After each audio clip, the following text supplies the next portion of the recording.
एक बार ऐसे ही एक सत्संगी अभ्यासी ने सद्गुरु के श्री चरणों में विनती की कि महाराज, मैं सुबह 4 बजे उठकर जब भजन अभ्यास के लिए बैठता हूँ तो मुझे तुरंत ही नींद आ जाती है।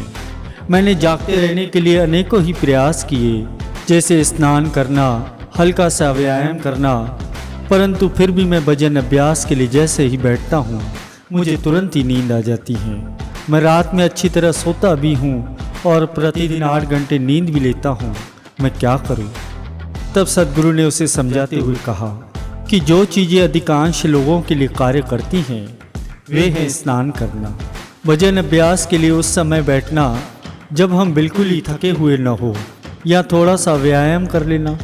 पर यदि आपको फिर भी समस्या होती है तो हमारी तो यही सलाह है कि जब आप 8 घंटे सोकर उठें और स्नान कर लें तब भजन अभ्यास के लिए बैठें। आप वह समय चुनें जब आप बिल्कुल ही तरोताज़ा हो, जब आप थके हुए न हो सकता है आपके शरीर को 8 घंटे से अधिक नींद की आवश्यकता हो। यदि आपके शरीर को 10 घंटे नींद की आवश्यकता हो तो आप 10 घंटे सोने के पश्चात भजन अभ्यास करें, परंतु सामान्यतः यदि आप 8 घंटे सोते हैं तो ये पर्याप्त है। और एक दूसरी चीज़ जिस पर हमें विचार करने की आवश्यकता है वह है हमारे भोजन की आदतें। कुछ व्यक्तियों का पाचन तंत्र ऐसा होता है कि अगर वे अधिक मात्रा में भोजन करते हैं या कुछ निश्चित प्रकार का भोजन अधिक लेते हैं तो उनकी ब्लड शुगर कम हो जाती है और उनको नींद आने लगती है। हल्के पेट के साथ भजन अभ्यास करना बड़ा बेहतर होता है। यदि हम भजन अभ्यास के लिए बैठने जा रहे हो तो हमें भारी भोजन या अधिक मात्रा में भोजन करने से बचना चाहिए और ऐसी चीज़ें तो बिल्कुल ही नहीं खानी चाहिए जिनसे हमें नींद आती हो। हमें भजन अभ्यास तभी करना चाहिए जब हमारा शरीर भोजन करने से सुस्त ना हुआ हो। हम अपने भोजन को नियमित करने के लिए चिकित्सक की सलाह भी ले सकते हैं ताकि हमारी शारीरिक स्थिति ऐसी रहे कि 8-10 घंटे सोने के बाद हमें बिल्कुल ही नींद ना आए। कुछ शारीरिक बीमारियां ऐसी होती हैं जिनसे हमें थकान होती है, हमें उनके लिए जांच करवा लेनी चाहिए। एक बार जब हम ये जान जाएं कि हमारी अधिक नींद का कारण हमारा स्वास्थ्य है या भोजन है, तो फिर हम दिन का ऐसा समय खोजें जब हम अधिक जागृत हो, तरोताज़ा हो, और हम उसी समय भजन अभ्यास करें। आप उस समय भजन अभ्यास करने का प्रयास करें जब आप बिल्कुल ही थके हुए न हो, और सद्गुरु की कृपा से आप बिना सोए भजन अभ्यास करने में सफल हो जाने चाहिए। हम बिना आँखों पर जोर डाले अपना ध्यान कैसे टिकाएं? ध्यान टिकाने में एक समस्या है। हमें अपनी आँखों को बार बार एकाग्र करना पड़ता है। हमें लगता है कि हम बड़ी ही एकाग्रता से देखने की कोशिश करते हैं जिससे हमारी आँखों पर बहुत ही खिंचाव आता है। भजन अभ्यास में हम इन भौतिक आँखों से नहीं देखते, हमें अपनी आत्मा की आँख से देखना है। इसलिए हमें अपनी आँखों को ऊपर माथे की ओर उठाने की कोई आवश्यकता नहीं है। जो कुछ भी हम अंतर में देखते हैं वह इन भौतिक आँखों से नहीं बल्कि अंतर की आँख से देखते हैं। हमें अपनी आँखें आराम से इस प्रकार से बंद कर लेनी चाहिए जैसे कि हम सोते समय करते हैं। तब हम अपने अंतर में इस तरह से देखते जाएं जैसे कि हम घर पर टीवी के सामने बैठकर टीवी को बड़े ध्यान से देखते जाते हैं। भजन अभ्यास में हमें अपना ध्यान अपने सामने 8 से 10 इंच की दूरी पर टिकाकर रखना चाहिए। इसके लिए हमें कोई जोर नहीं लगाना है। ज्योति पर ध्यान टिकाना एक सहज प्रक्रिया है, एक प्रयास रहित प्रयास, एफर्टलेस एफर्ट। जब हम ध्यान टिकाते हैं तो हमें ये नहीं सोचना कि हमें यह दृश्य देखना है, हमें वह दृश्य देखना है। हमें तो केवल प्रभु से यही प्रार्थना करनी चाहिए कि वे हमें वही दिखाएं जो हमारे लिए बेहतर हो। हमें बड़े प्यार से एक खाली प्याले की तरह बैठना है ताकि प्रभु उसमें अमृत भर सके। हमें अपनी तरफ से कोई प्रयास करने की आवश्यकता नहीं है। हमें अपनी आंखें आराम से बंद रखनी चाहिए और अपने सामने जो कुछ भी दिखाई दें उसके बीच में अपनी अंदरूनी आंख से देखते रहना चाहिए। जब हम नियमित रूप से इसका अभ्यास करेंगे तो हमारे लिए ये आसान हो जाएगा। शुरू में हो सकता है हम बीच बीच में अपनी आंखें खोल दें या इधर उधर खुजली करने लग जाएं। शुरू में ऐसा बहुत से अभ्यासियों के साथ होता है और ऐसा होना स्वाभाविक है क्योंकि हमारा शरीर और मन नहीं चाहता कि हम एकाग्र हो, इसलिए वे हमें किसी न किसी तरीके से भटकाने का प्रयास करते हैं। जब हम नियम से इसका अभ्यास करते हैं तो हम बिना किसी विघ्न के अधिक देर तक स्थिर बैठने और एकाग्र होने के लायक हो जाएंगे। हमें अपने सामने जो कुछ भी दिखाई देगा हम उसके बीच में देखते रहने के अभ्यस्त हो जाएंगे। हमें कोई जोर लगाने की जरूरत नहीं होगी। हम इस तरह से देखेंगे जैसे हमारे सामने फिल्म का एक पर्दा हो हम फिल्म शुरू होने की प्रतीक्षा कर रहे हो।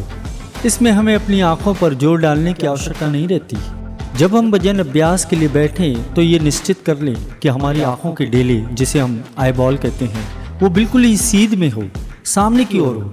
कुछ लोग शिव नेत्र, जिसे हम आत्मा का ठिकाना कहते हैं, उस पर पहुंचने के लिए अपनी आंखों के डेलों को ऊपर की ओर उठाते हैं, परंतु ऐसा करने से हमारे सिर में दर्द होने लगता है।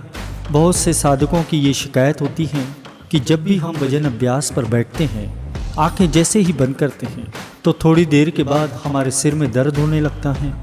इसके बजाय हमें अपनी आंखों के डेलों को बिल्कुल ही सीध में सामने की ओर रखना चाहिए। जब हम ऐसा करेंगे तो धीरे धीरे हमारी एकाग्रता बेहतर होती चली जाएगी।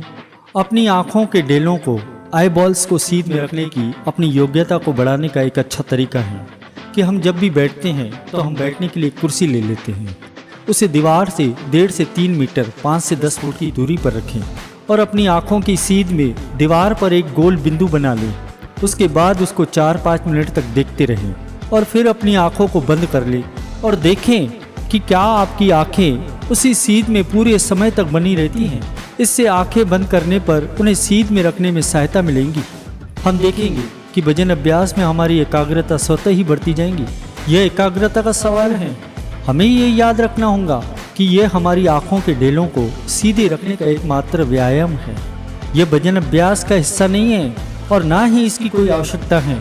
ये केवल एक उपाय है जिसका प्रयोग हम अपनी आंखों को भजन अभ्यास के दौरान सीध में रखने के लिए कर सकते हैं, ताकि हम अपने माथे की ओर न देखने लग जाएं। ऐसे ही एक भजन अभ्यासी ने हमसे प्रश्न किया था कि जब भी मैं भजन अभ्यास करता हूँ तो थोड़ी देर के बाद मैं तनाव रहित हो जाता हूँ, परंतु कभी कभी ध्यान अस्थिर हो जाता है या किसी विचार में खो जाते हैं।